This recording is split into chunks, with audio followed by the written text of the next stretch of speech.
ख़बर अवांखे ॾींदासीं। Sindh high court Sukkur पारां ॾोहारनि ख़िलाफ़ ऑपरेशन जे हुकुम खां पोइ सखर में आईजी सिंध जी सदारत हेठि अमन अमान बाबति अहम इजलास थियो आहे। सखर ऐं लाड़काना डिवीज़न जा डीआईजीस लाॻापियल ज़िलनि जा एसएसपीस इजलास में शरीक थिया आहिनि।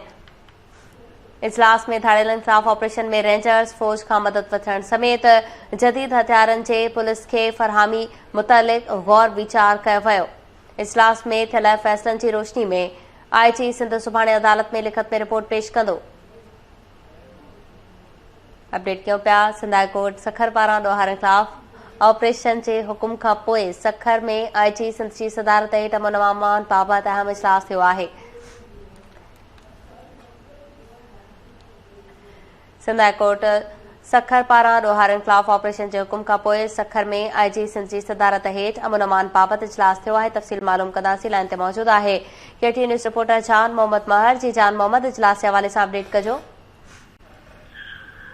जी साहब, आईजी सिंध गुलाम नबी मेमण जी सदारत में अमन अमान ऐं ॾोहारनि जे ख़िलाफ़ ऑपरेशन जे मुतलिक़ इजलास थियो आहे। गुलाम नबी मेमण आईजी सिंध जी सदारत में थियल इजलास में सखर ऐं लाड़काना डिवीज़न जा डीआईजीस ऐं लाॻापियल समूरनि ज़िलनि जा एसएसपीस तोड़े स्पेशल ब्रांच सीटीडी ऐं ॿियनि ब्रांचिस जा ऑफिसर्स जेके आहिनि उहे इजलास में शरीक थिया आहिनि।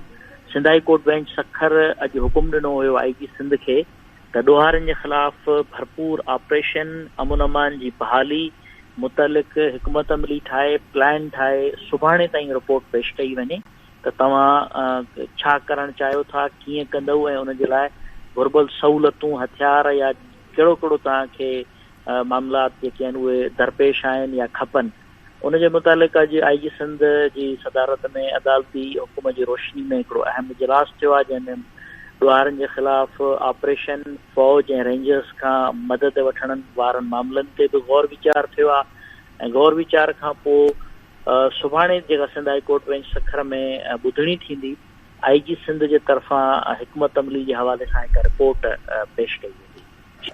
जान मोहम्मद, तफ़सील ॿुधाइण लाइ महिरबानी।